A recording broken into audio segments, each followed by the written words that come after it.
Gabi ng Misteryo. Mga kamisteryo, ngayong gabi ito ay pag-usapan natin tungkol sa Ciudad Verdadero. At ngayon ay ating alamin ang maaring mensahe ni Impo. Si Impo po ay isang guardian spirit sa Ciudad Verdadero. Parang siya yung overall in charge sa spiritual realm dyan sa Ciudad Verdadero. And now, we'll try to communicate with him ngayon. At tinawagan ko na ang kanyang attention, and I hope na meron siyang masasabi sa ating lahat, sa buong sangkatauhan, at lalo na po rito sa ating bansa. Alright. I think nararamdaman ko na si Impo. Actually, very accommodating itong guardian spirit na to. Inoff ko lang yung makina. And now, let's talk to Impo of Ciudad Verdadero. Muli, as usual, ibababa ko itong cellphone ko. Ayaw ko makita mukha ko na nag-channel. Ayaw ko rin makita ninyo. Baka bigla kayo magtakbuhan. Okay, wala akong ibang kasamang tao. But I think mayroon akong kasamang hindi nakikita. Yung mga clairvoyant dyan, maybe you have... you can see anyone inside my car with me.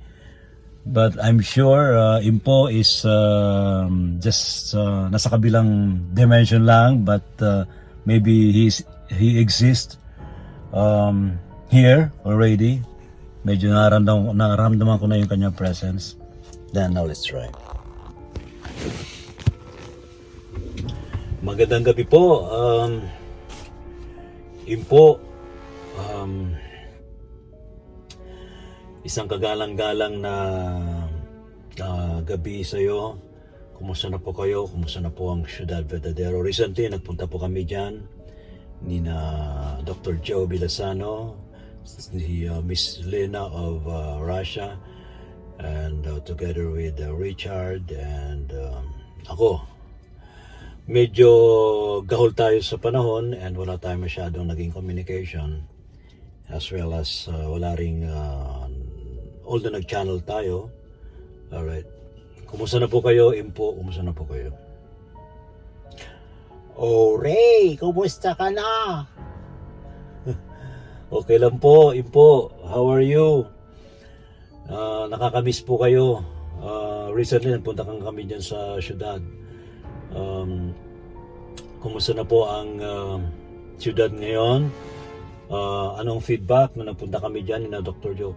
Maraming sumaya nang kayo magpunta sa Ciudad Verdadero, Ray. And maraming salamat nga pala sa mga enerhiya na dinala ninyo dahil sa may mga nabuksang mga portal sa Ciudad Verdadero sa pagtungo po ninyo. Maraming salamat din kay Dr. Joe at nabigyan kami ng pagkakataon na makadaupang palad kayo muli, Sir Ray. Ba, sinisir ninyo? Opo naman, kasi kung wala po kayo, hindi po mababalita sa buong mundo ang Ciudad Verdadero. Alam po ninyo, malaki na nga pong pinagbago ngayon ng Ciudad Verdadero. Marami po mga tumutulong sa amin na mga nilalang mula sa ibang dimensyon, sa ibang kalawakan po. Yung po mga kaibigan po nating mga nasa ibang planeta, nagpupunta rin po sa syudad. At hindi lang po yan nakikita ng mga mata ng tao, pero kung tutusin po, kung ipipikit po ninyo yung mga mata at inyo pong ipapaling ang inyong kamalayan sa kalawakan po nitong Ciudad Verdadero, marami po kayong makikita. Sa totoo lang po, marami na rin pong mga batang mga extraterrestrial nandito po para kayo po ay makadaupang palad sa susunod pang pagtungo po ninyo sa Ciudad Verdadero. Pero masaya po sila dahil nakita na rin po kayo at marami pa rin pong mga magtutungo, mga batang mga alien para kayo po ay makadaupang palad. Wow. Dire-diretso yun, Impo. So, Impo, ano yung binabanggit ninyo mga nabuksan mga portal? Yun po yung daanan po ng ating mga Galactic Federation brothers para makapunta po rito sa ating planeta. Kasama na po ang Ciudad Verdadero sa nagbukas po ng mga portal. Marami po mga portal po sa buong mundo ang nabuksan mula na magkaroon po ng solar eclipse. At yung po mga susunod pang mga taon ay marami pa hong mabubuksan. Okay. Ano na pong mga beings nandiyan po sa Ciudad Verdadero?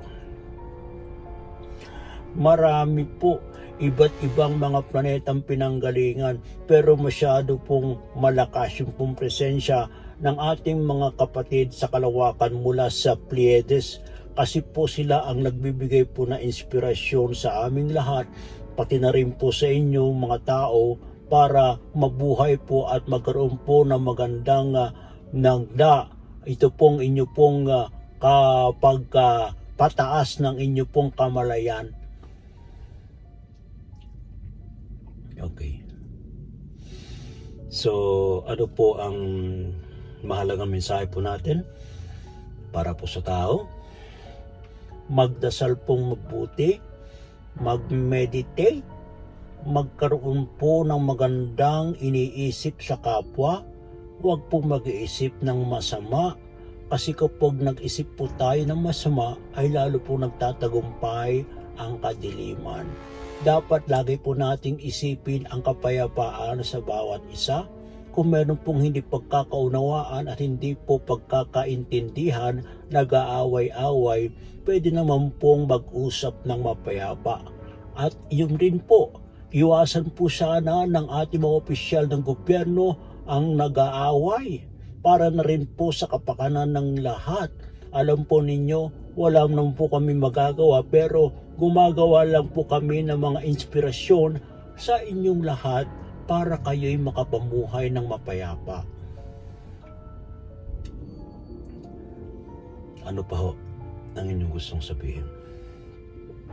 Ito po ang pinakamahalaga sa lahat na dapat mong tandaan ng tao.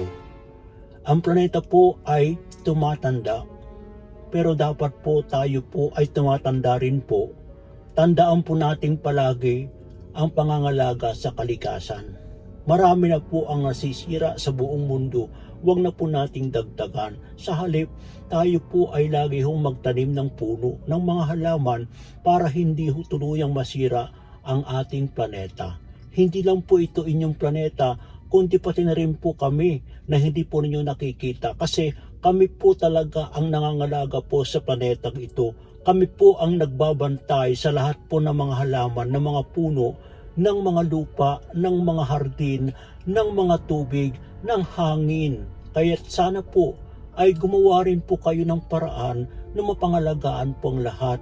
Iwasan na po natin na gumamit po ng mga nakalalasong mga chemical, ng mga nakalalasong mga bagay para hindi po tuluyang masira ang ating pong planeta. Salamat po yun po. Napakalaga po yung mensahe na yun sa lahat. Opo, kasi po wala naman pong ibang magtutulong-tulong kundi tayo pong mga nilalang sa mundong ito.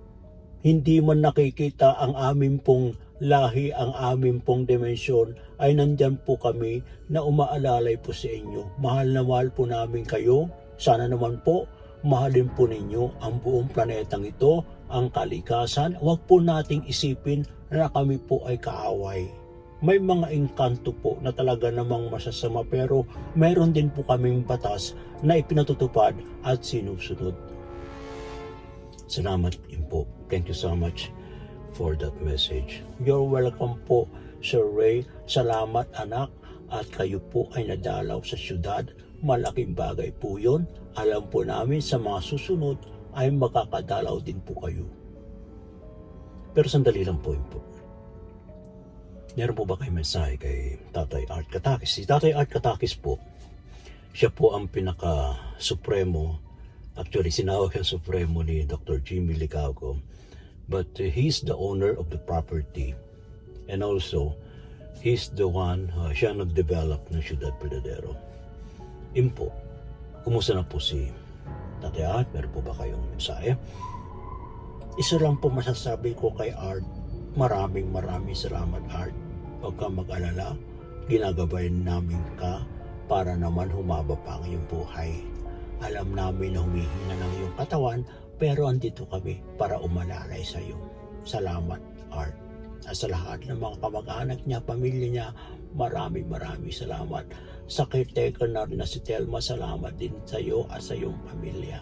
Alam namin na nandiyan kayo at umaalalay sa amin at nangangalaga sa buong Ciudad Verdadero. Salamat po. Okay. As usual, the energy, so it's, wow, it's almost 11 minutes na two-way communication with him po. Salamat. So yan po mga kababayan. Well, narinig ko yun and I know I am conscious during the channeling is paulit-ulit mong binabanggit to ng mga beings from other star systems, from other galaxies, from other dimensions, that we have to take care of our planet. We have to save our planet from destruction. Mismo itong mga elementals, itong mga nature spirits, yan din po ang kanilang panawagan sa tao. Kaya magising-gising na po tayo.